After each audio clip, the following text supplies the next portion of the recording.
Royal institute Udaipur में एक बार पुनः आप सभी का हार्दिक स्वागत है। 4 अप्रैल 2011 को जब इस इंस्टीट्यूट की शुरुआत हुई थी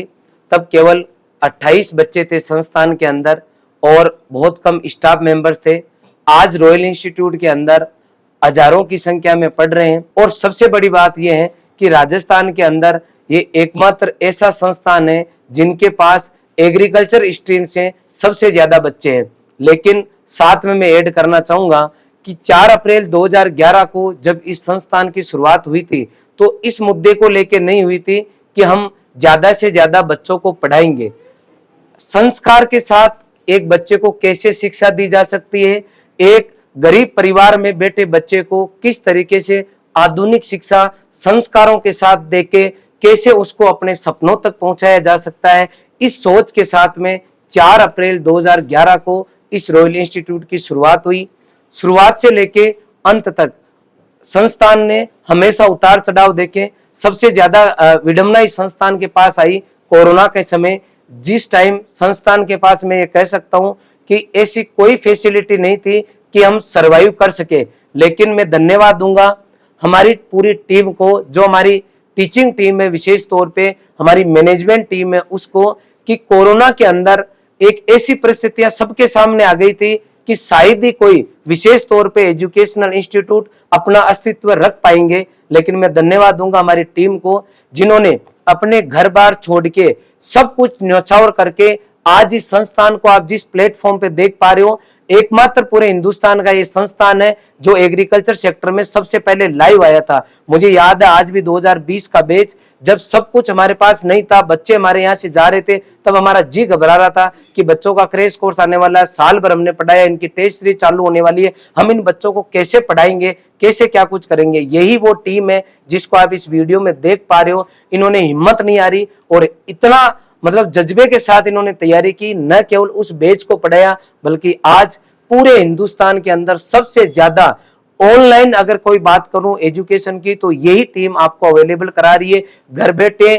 आपको 1 लाख से ज्यादा बच्चे ऐसे हैं जो इस संस्थान से नाम मात्र फीस में जुड़ के अपने सपनों को साकार कर रहे हैं। इसके अलावा मैं बताना चाहूंगा कि 2020 के अंदर जब हमारे पास बिल्कुल विपरीत परिस्थितियां थी, उसके बाद में हमारी टीम ने उसको चैलेंज के तौर पे लिया। हमने नीट जेई की शुरुआत की और आज ये स्थिति है कि दक्षिणी राजस्थान में सबसे ज्यादा बच्चे 12वीं बोर्ड में इस रॉयल इंस्टीट्यूट की तरफ से बैठे हैं। इसके अलावा मैं बताना चाहूंगा कि टेक्नोलॉजी के मामले में जब 4 अप्रैल 2011 को इस संस्थान की शुरुआत हुई थी तब हमारे बच्चे यहाँ नीचे बैठते थे।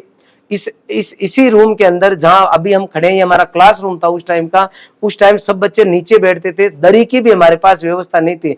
लेकिन डेडिकेशन इतना तगड़ा था कि आज 2024 के अंदर शायद ही हिंदुस्तान के अंदर ऐसा मॉडर्न इंस्टीट्यूट होगा जहां पे हर क्लास के अंदर डिजिटल बोर्ड है, हर क्लास एसी रूम है, जहां पे बच्चों के लिए बैठने के लिए व्यवस्थित जो है पूरा हमारा सिस्टम काम करता है। कोई बच्चा अगर एब्सेंट भी रह जाता है तो उसके लिए ये सुविधा है कि वो लाइव क्लास उसकी रिकॉर्ड होती है, ऑफलाइन बच्चा भी उस क्लास को रिकॉर्डेड फॉर्मेट में देख सकता है। ये एक एग्रीकल्चर इंस्टीट्यूट के लिए बहुत बड़ी बात है और ये इस पूरी टीम की देन है। मुझे खुशी होती है तब आज के 5-7 दिन पहले जब काउंसलिंग में क्रैश कोर्स की कर रहा था और जब मैं 1 घंटा एडमिशन लेने से पहले 1 घंटा खुद बच्चों को, पेरेंट्स को समझाता हूं, जब उनकी काउंसलिंग करता हूं तो पेरेंट्स ने 2-3 ने मुझे साइड में ले जाके कहा कि सर आपके पास इतने बच्चे हैं, सब कुछ है, इतना स्टाफ है, आप क्यों सुबह से शाम तक हमें समझा रहे हो, किसी आदमी को लगा दो, ये काम तो वही कर लेंगे। मैंने कहा हमारा काम ये नहीं है कि ऑफिस में बैठ जाए, हमारा काम है कि आपका लाडला जो है वो आपके लिए इंपॉर्टेंट है, इसलिए हम इस लेवल तक मेहनत कर रहे हैं और एक एक चीज आपको समझा रहे हैं, संस्कार के साथ हम शिक्षा देने का प्रयास कर रहे हैं। और जब मैं काउंसलिंग करता हूँ और जब हमारा सिस्टम को देख के जिस तरीके से पेरेंट्स खुश हो रहे हैं, उससे देखते हुए हमें लगता है कि हमारी ये टीम अगर इस तरीके से लगातार लगी रही, प्रयास करती रही और आपने जो 13 साल में हमें सने दिया है उसकी तरफ से मैं पूरे विश्वास के साथ कह सकता हूं कि हम सब लोग मिलके एक ऐसा सिस्टम क्रिएट कर देंगे जिसमें यह तय होगा कि सामान्य फीस के अंदर एक ऐसा बच्चा जिसकी उम्र 15 से 20 के बीच में, जो कि आज कहीं ना कहीं जानकारी के अभाव में या फिर गाइडेंस के अभाव में या फिर प्रॉपर केयर नहीं हो रही, इसकी वजह से कहीं ना कहीं रास्ता भटक रहा है। और पढ़ाई के नाम से जब बच्चा घर से बाहर निकलता है तो कहीं ना कहीं बहुत सारे ऐसे परिवार है जिनको निराशा हाथ लगती है, क्योंकि बच्चा उनका पढ़ना नहीं बल्कि बिगड़ के घर पे जा रहा है, नशेड़ी होके घर पे जा रहा है, कुछ गलत लाइनें सीख रहा है। मुझे लगता है ये टीम जिस तरीके से काम कर रही है और इस टीम को जिस तरीके से आपने मोटिवेशन दिया है, हम जिस तरीके से हमारी पूरी एनर्जी संस्कार के साथ लगा के एक वर्तमान के बच्चे को, युवा को किस तरीके से सही डायरेक्शन देके उसको उसकी मंजिल तक पहुंचा सकते हैं, हम प्रयास कर रहे हैं नॉर्मल फीस में। अगर पूरे देश के अंदर हर इंस्टीट्यूट इस तरीके से करेगा तो डेफिनेटली धीरे धीरे करके ये पूरे देश के अंदर जिस तरीके से युवा डाइवर्ट हो रहा है, बहुत सारा युवा वो एक मंच पे आएगा, एक लाइन पे आएगा। और जिस तरीके से शिक्षा के दबाव के अंदर पेरेंट्स आजकल खुद लोड ले रहे कि कहीं बच्चा मेरा डिप्रेशन में नहीं चला जाए, इस संस्थान ने ऐसा सिस्टम दिया है कि एवरेज से एवरेज बच्चे को मोटिवेटेड करके उसको उसके लक्ष्य तक पहुंचाया है। और उसका नतीजा ये है 1000 से ऊपर ये वही टीम है जिसने सेकंड डिवीजन वाले बच्चों को देश की टॉप यूनिवर्सिटीज तक पहुंचाया है, टॉप कॉलेज तक पहुंचाया है। मुझे गर्व होता है इस बात का